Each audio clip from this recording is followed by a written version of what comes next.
républicaine.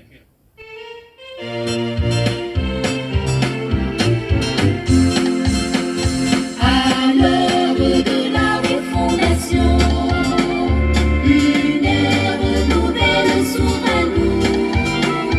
Autour du drapeau bâtissons une nouvelle république de liberté et d'égalité de chance. Allons debout, peuple gabonais, ensemble marchons vers les lendemains meilleurs. Soutenons l'union pour la République. Que Dieu bénisse notre beau pays. Pour un Gabon de paix, de justice, Mesdames, Messieurs, Gabonaises, Gabonais, mes chers compatriotes. Je suis Gervais Onial, citoyen gabonais, né le 19 juin 1967 à Oyem.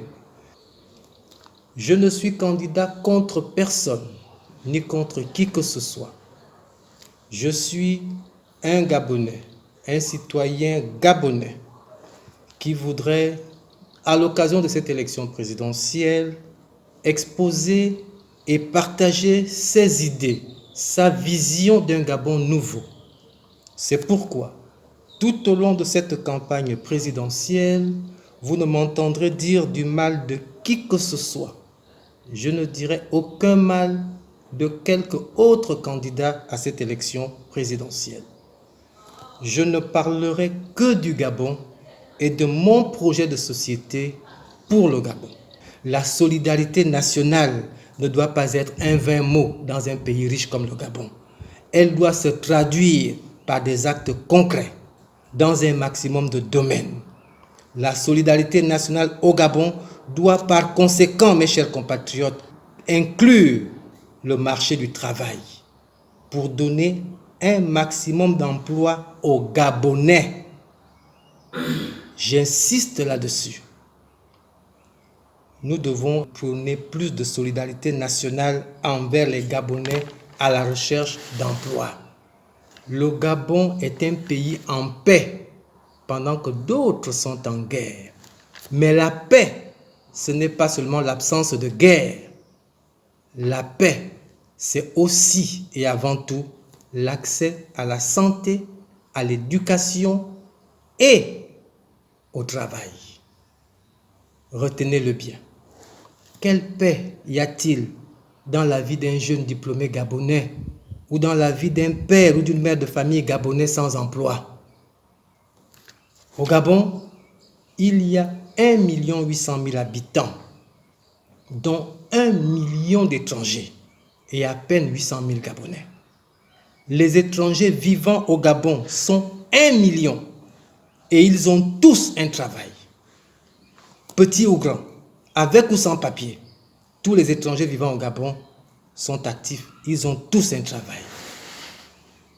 Sur les quelques 800 000 Gabonais que nous sommes, quand on enlève les vieillards, les nourrissons et les enfants de moins de 18 ans, mes chers compatriotes, il ne reste que 500 000 Gabonais. Raison pour laquelle, malgré tous les doublons, la liste électorale du Gabon n'a jamais dépassé 400 000 électeurs. C'est parce qu'en réalité, il n'y a que 500 000 Gabonais. Alors comment comprendre qu'un pays aussi riche et industriel que le Gabon ne parvienne pas à donner du travail à moins de 500 000 Gabonais? Comment se fait-il qu'il y ait le plein emploi chez les étrangers vivant au Gabon et un taux de chômage de plus de 30% qui ne concerne que les Gabonais eux-mêmes dans leur propre pays? À ceux qui pensent, à tort, que les Gabonais sont paresseux ou qu'ils ne veulent pas travailler ou qu'ils rechignent à certaines tâches, ça, c'était avant.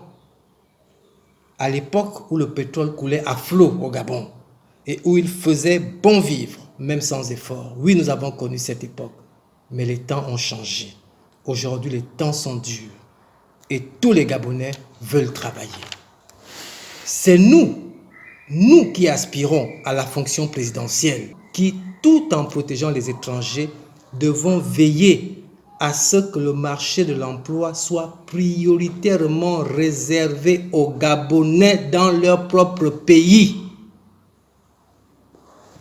En cas d'élection à la présidence de la République, je propose de mettre en place une politique de plein emploi pour les Gabonais.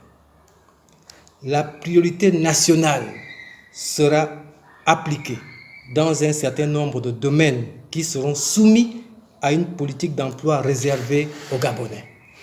C'est ainsi que dans un secteur d'activité comme celui du transport, le métier de chauffeur de taxi, le métier de chauffeur de grumier doit être exercé uniquement par les Gabonais. Un opérateur économique gabonais ou étranger peut mettre en circulation même une centaine de taxis, mais les chauffeurs doivent être gabonais. Dans un secteur comme celui des hydrocarbures, un opérateur économique gabonais ou étranger peut ouvrir une station-service au Gabon, mais tous les pompistes doivent être gabonais. Dans un autre secteur, comme celui de la sécurité, là aussi, un opérateur économique gabonais ou étranger peut ouvrir une société de gardiennage au Gabon, mais il ne doit employer comme vigile et agent de sécurité que des gens de nationalité gabonaise.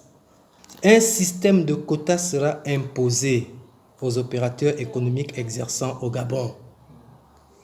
La gabonisation des effectifs, après concertation et avec accord des partenaires sociaux, doit être d'au moins 50% pour les petites entreprises, 60% pour les moyennes entreprises et gabonisation à 80% pour ce qui est des grandes entreprises, de manière à ce que tout Gabonais soit employé en priorité avant de recourir à la main-d'œuvre étrangère quand il n'y aura plus de Gabonais disponibles et aptes à accomplir la tâche pour laquelle le travail est offert. Il n'y a là rien de nouveau sous le soleil par rapport à ce qui se fait en France, aux États-Unis, au Canada, aux Émirats arabes et même dans beaucoup de pays africains.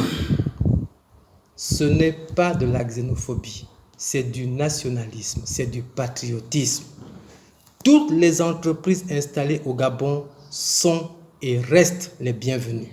Et nous ferons en sorte que les nombreuses multinationales implantées au Gabon, tout en continuant à améliorer leur chiffre d'affaires, puissent participer au bien-être des Gabonais qui ont besoin d'emploi.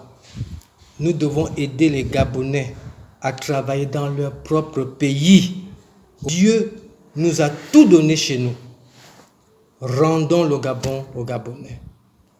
Construisons le Gabon avec les Gabonais et pour les Gabonais, en mettant les hommes et les femmes qu'il faut à la place qu'il faut.